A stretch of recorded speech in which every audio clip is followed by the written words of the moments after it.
that all children will learn and achieve at high levels. This is a moral belief system that pervades the Texas system of public education, and it's actually embedded into state law. It is codified in statute and in rule, and it's codified in a bunch of specific ways, because you can get very highfalutin in your language from time to time when you speak to whether all children do learn and achieve at high levels. But let's make this very specific.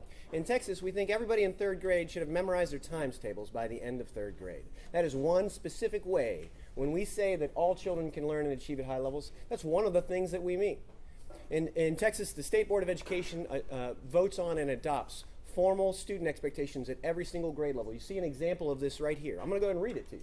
Represent 1- and 2-step problems involving addition and subtraction of whole numbers up to 1,000. There will be some math in today's presentation. So what does this mean? You'll notice that that first word doesn't say solve, it says represent.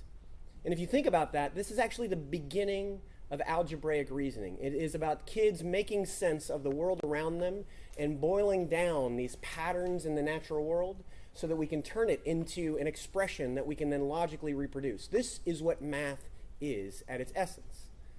And so this is one among many student expectations that we have for kids in third grade. We make this very specific, and we give a very popular test at the end of the year, the STAR test, to help us discern whether or not our students have in fact learned these skills.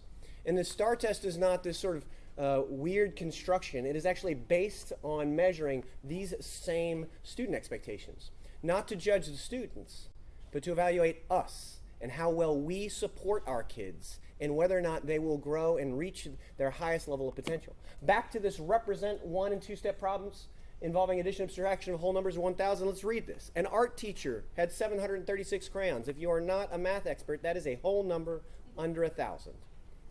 She threw away 197 broken crayons. Right then and there, you can see it. I have to figure out that the natural world, the situation around me, involves subtraction. There's another step. Then she bought 150 more crayons. I have to represent that that represents addition, and then I can express this in an equation. This is one among many things that we expect our third graders to learn by the end of the year. And when we do what is required, we give them great instruction, great curriculum, an incredibly talented crew of educators that have high expectations for them that are meeting their individual needs, then this can be true. This knowledge can be attained by all of our children at the end of the school year. This is what we do. And we look at ourselves. Are we in fact meeting our expectations for kids and how we do this? And we hold ourselves to account. We are very transparent in whether or not we, in the roughly $85 billion a year that we spend on public education in the state of Texas, whether we have met that standard for our kids or whether or not we haven't. And so we have this A through F rating system that is designed to help us see how well did this perform. And you know, there's a lot of like conventional wisdom. There's a lot of common sense to, yes, what is inspected is respected. Let's be very public about how well we perform. I, as a former school board member in Dallas, 4.5 years, this kind of performance information was about the most useful thing the state ever did for us, because I could then tell relatively quickly, are my schools better? Are they the same, or are they worse? Because the voters entrusted in me as a trustee responsibility to improve our schools for our kids. That's why we do this. So a lot of common sense to it, but you don't even have to just rely on common sense to it. Our accountability system in Texas has been studied. A ton of researchers have looked at it. There are long-term longitudinal studies looking at, say, third graders all the way to when they turn 25, they turn 30 years of age. What happens to them? And what researchers have found is that because we publicly hold ourselves to account, because we publicly describe the performance of campuses, our kids do better as a result of this. They do better academically, and I don't mean they're just passing standardized tests. I mean, they do better in every way academically. They have better grades. They show up to school more likely on time. They graduate from high school at higher rates. They go to college at higher rates.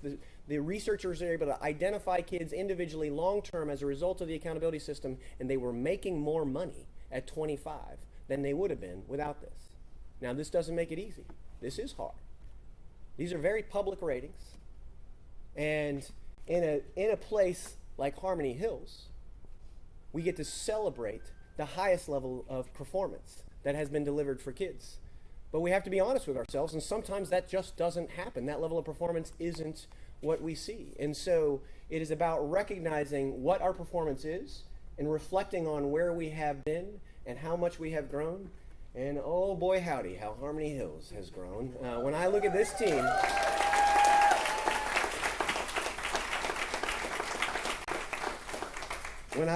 team, and what is true today for kids at Harmony Hills, it is a reflection that in some ways, when I let the lesser angel of my nature speak, I think of this as magical. But the thing about it is not magic, folks. It is very skilled staff, a lot of hard work, focusing on delivering kids great curriculum, great instruction, great academic supports, every classroom, every day, every kid. That is what this team has done. And these are not just bar charts on a slide. Walk the halls. These are children. You can look them in the eye and you can shake their hands, and they walk taller than they did before. They bring to we incessantly focus on self-esteem in this country, but they have something to be proud about what they have achieved, what they have learned, what they have mastered. They can write with better clarity. They can spell. Their grammar is improved. Their ability and their knowledge of history has improved. Their knowledge of science has improved. Their ability to understand the abstract world with mathematics has improved. We are putting them on a path to pursue the American dream. So maybe one day, one of our kids at Harmony Hills is given this speech from this podium 20 years from now. That's what public education represents. We're in the American dream business. We're supposed to give kids opportunity, and that is what has happened at Harmony Hills. That is ultimately why we have an A through F system. It is designed to be rigorous and look at what our students know, because you've got to learn this stuff. When you go apply for a job, when you want to start your own business, either you know it or you don't. You've got to learn it. And so we look at whether or not they have mastered these core disciplines of reading and math, writing, their broader knowledge of history, science.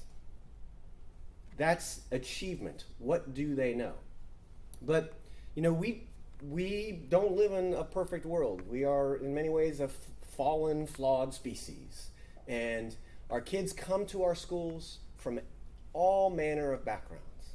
In some cases, two-parent household, loved each other, loved kids, constantly putting the needs of the kids over their own needs. In other cases, life can get very hard and distracting.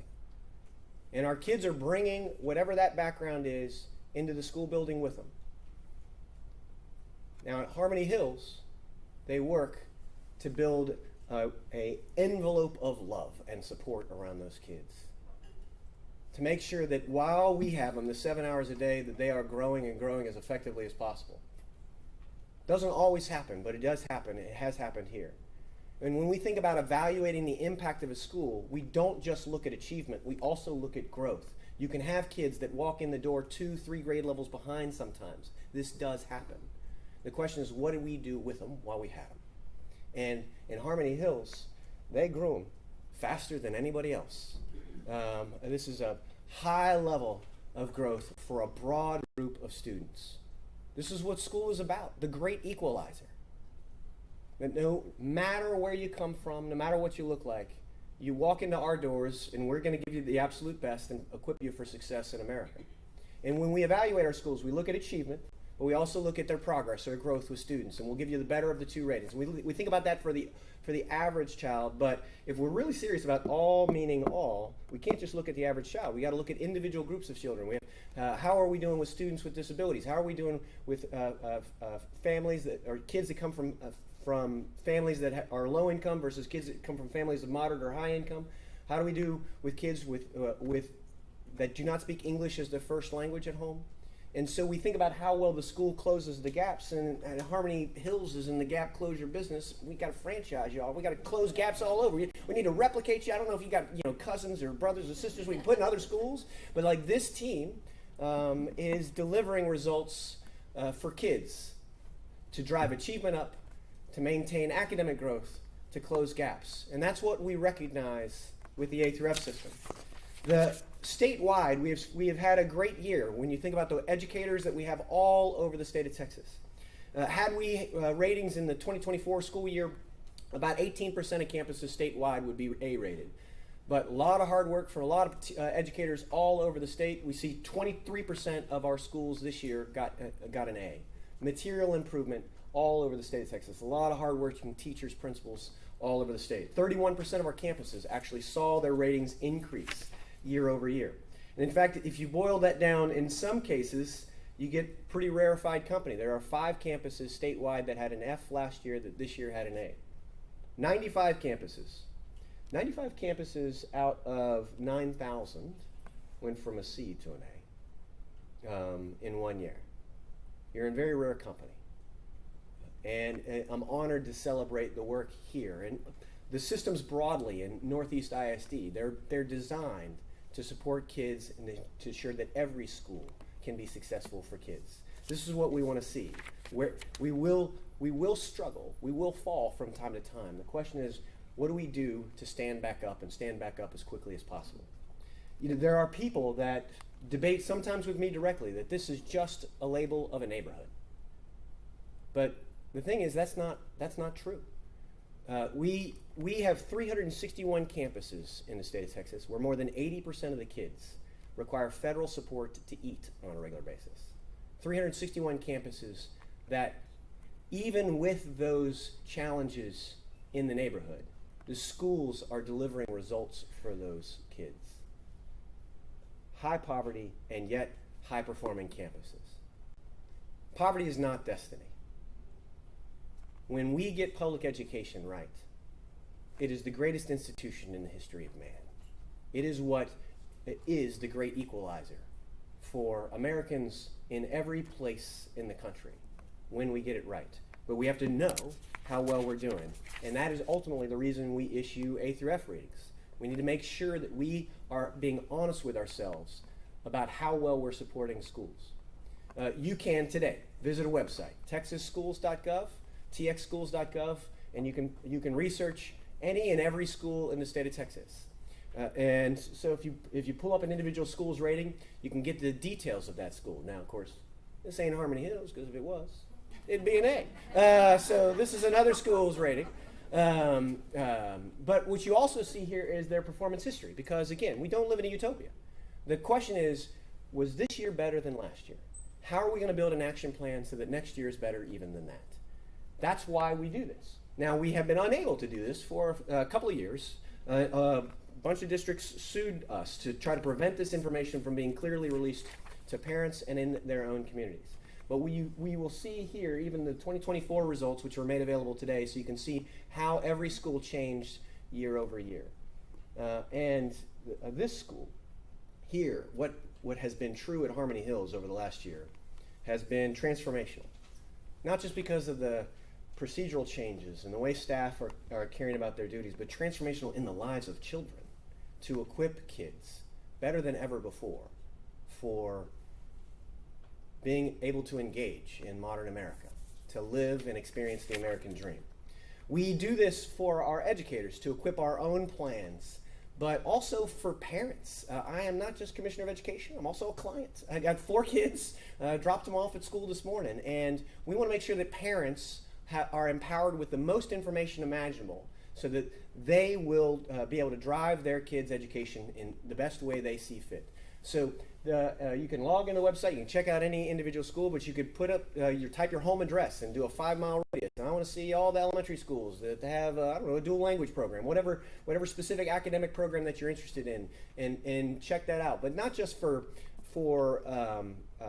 finding the best school for yourselves, but also examining the performance of the school that you're currently in, and how can we make it better? How is it working? How do I most effectively advocate for my own kids and the kids that go to school at my school?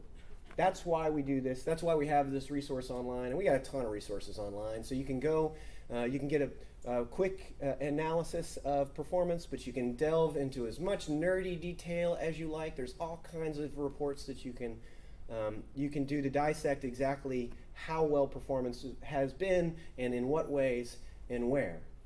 But ultimately, I'm here today to say thank you to this team. Thank you to Principal Elliott.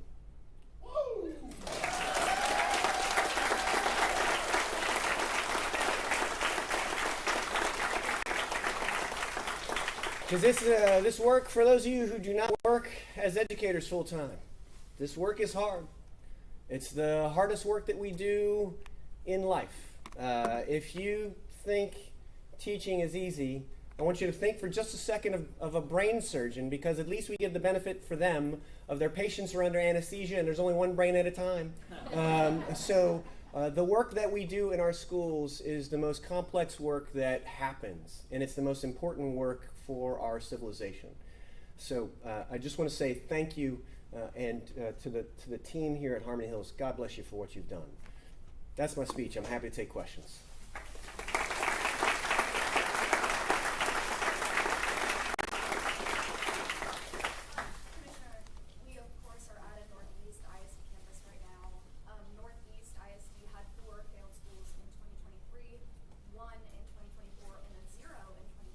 Boom.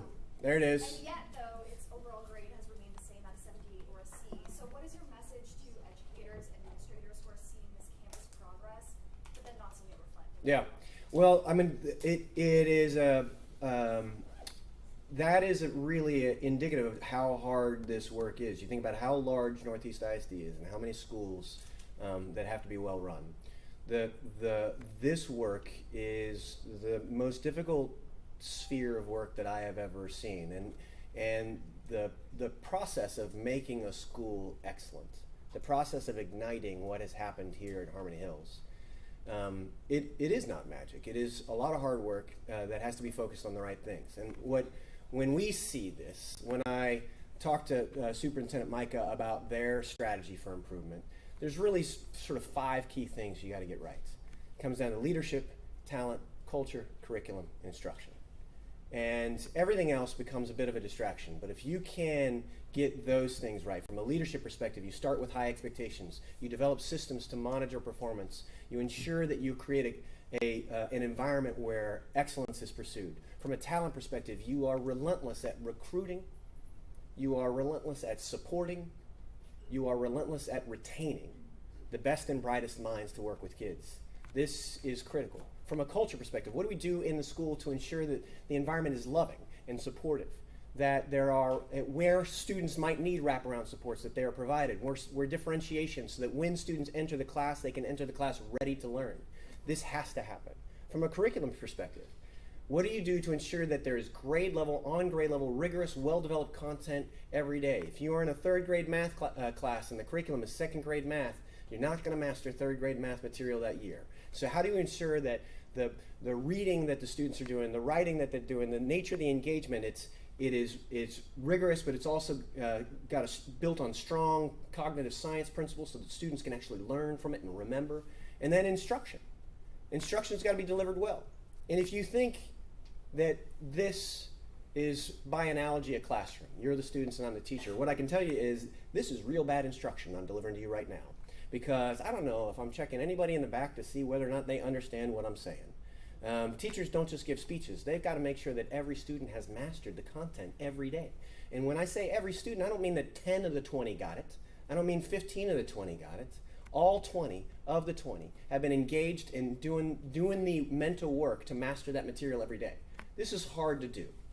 They are doing this in Northeast ISD, iteratively, systemically, as wise as possible.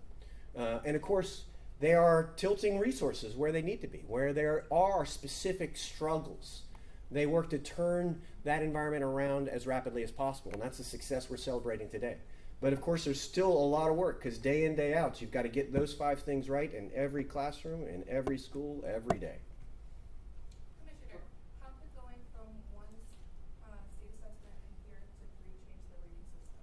Yeah, it's a good question. So the legislature is entertaining a possible change in the way that we try to discern student progress.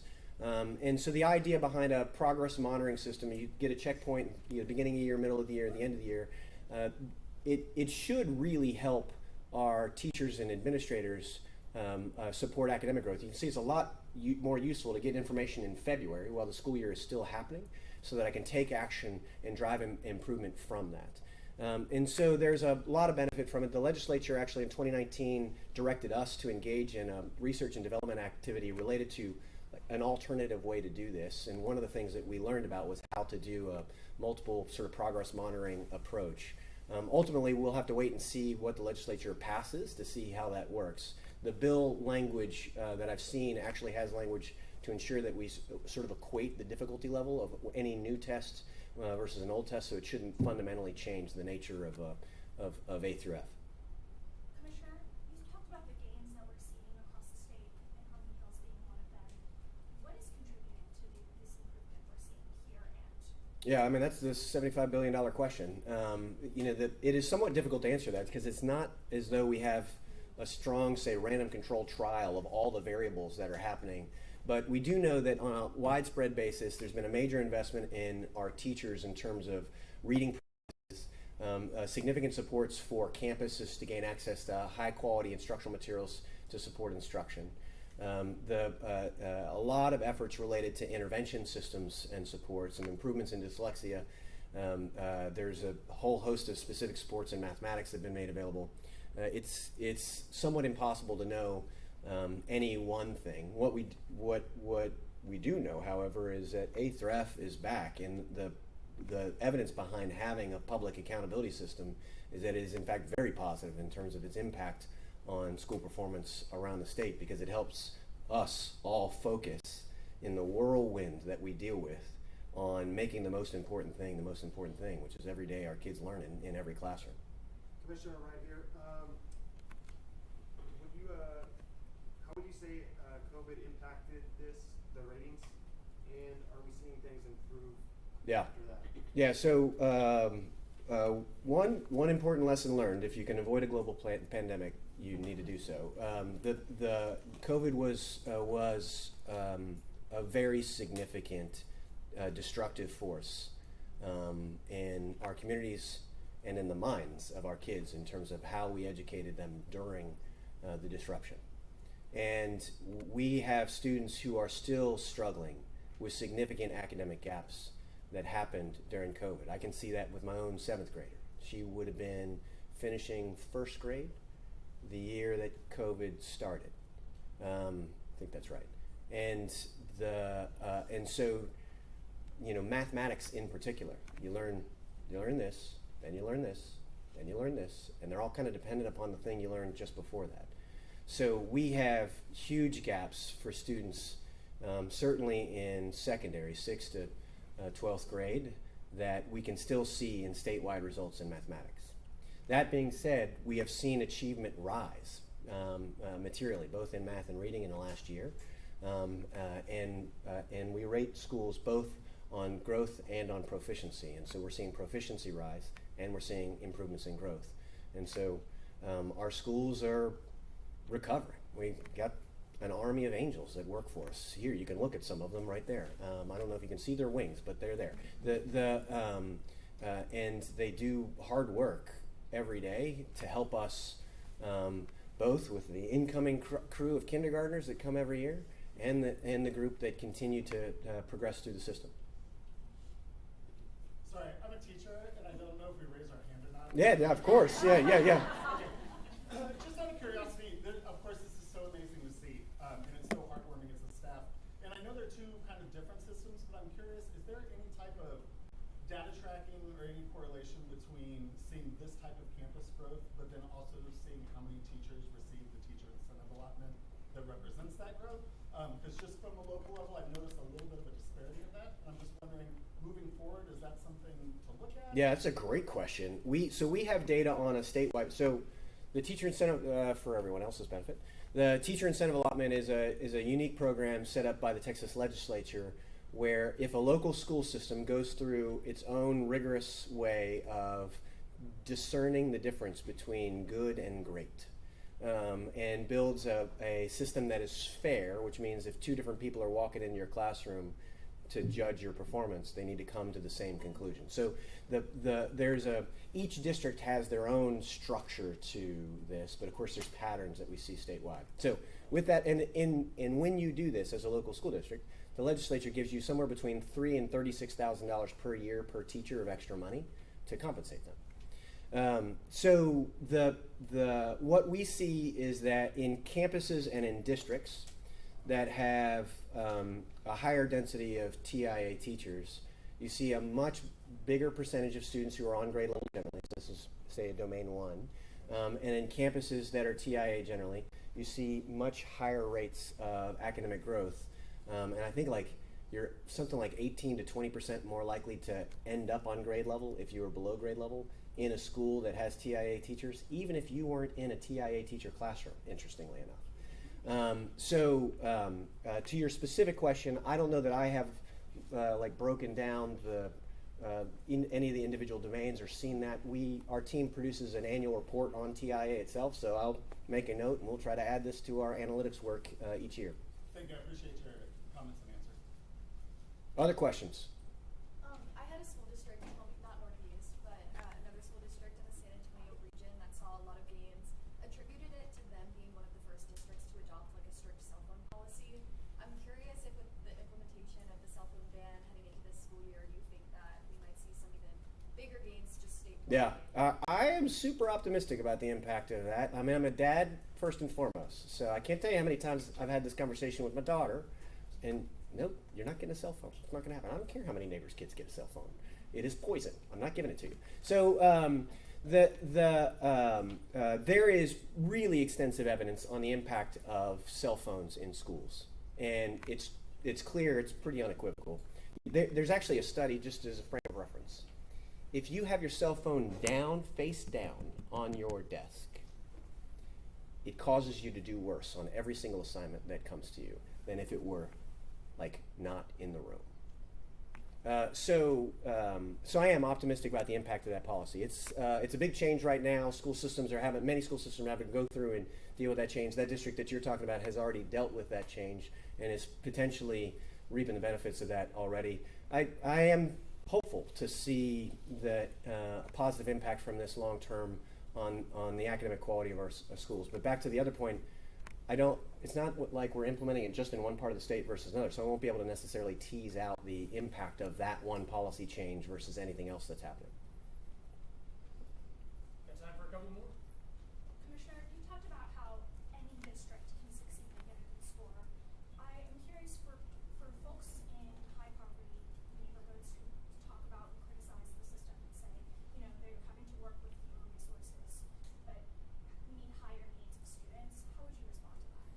Well, from a resource perspective, the differences in the communities are real, but the differences in the schools are potentially less so than might be anticipated. The reason is that the school finance system of Texas is designed in a very equitable way. So for students who are eligible for the free or reduced lunch program, if you serve a student like that, you automatically get somewhere between $1,200 and $2,000 extra dollars per year allocated to your budget from the state. So there's a whole host of mechanisms that are designed to actually invest additional resources in schools that have higher densities of student poverty. And now internal districts will organize their own, because these districts are given by the state to the district, and so you still have a lot of managerial decisions, a lot of board decisions related to budget and allocation.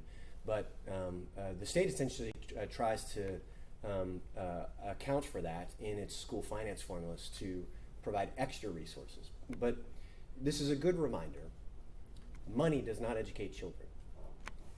These are the group of people that educated children.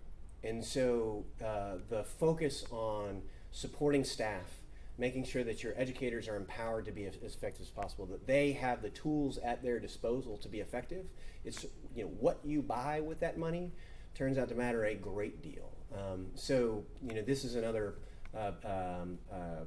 factor. Leadership matters. I'm here today to celebrate the great leadership in Northeast ISD and Harmony Hills. In other places, we have more leadership struggles.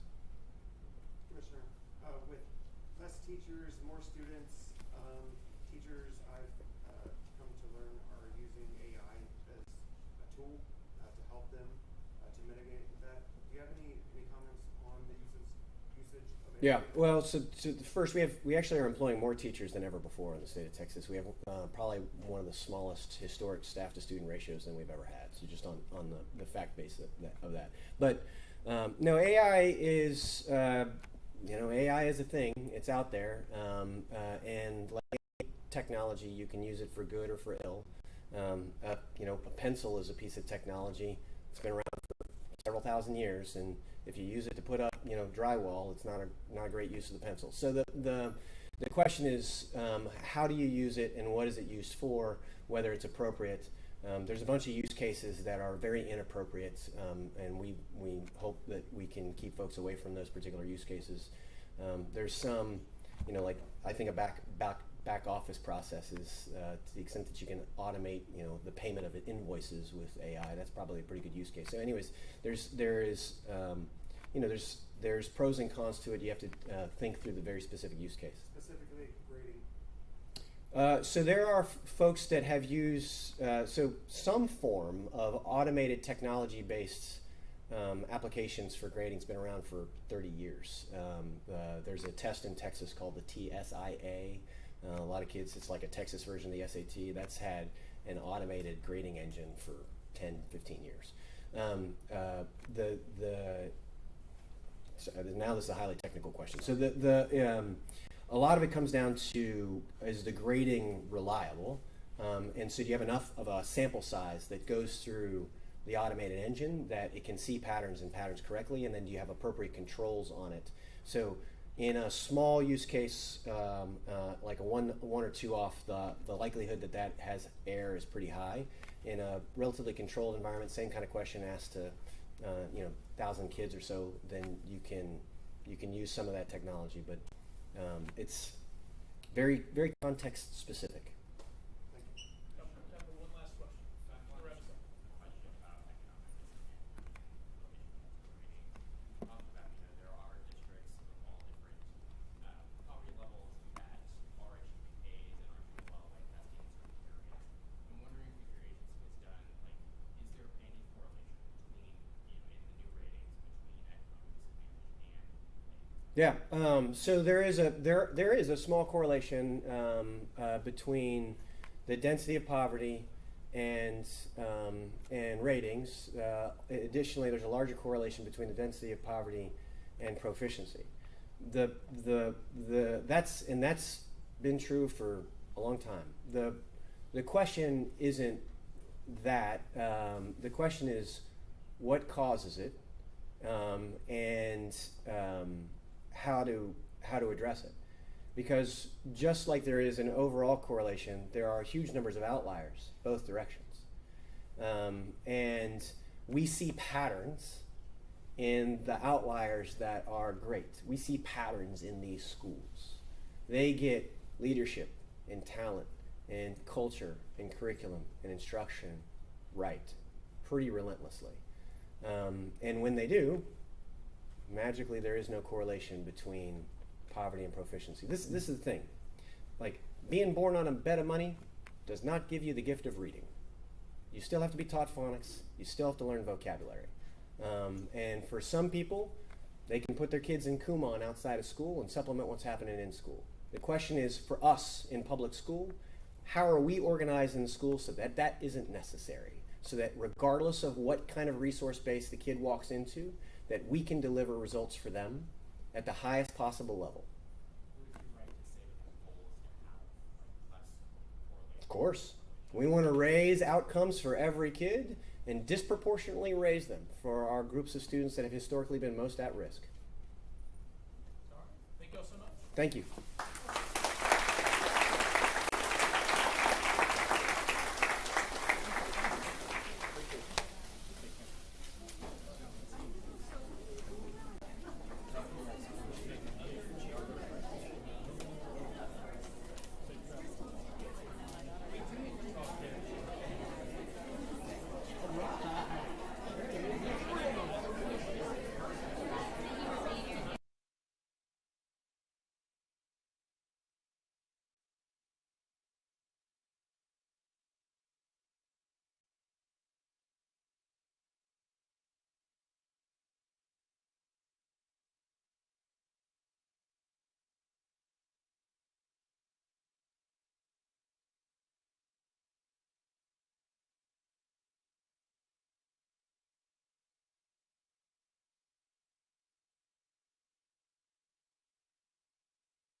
Everyone is invited to Miss Blake's classroom, which is the front classroom on the right over here for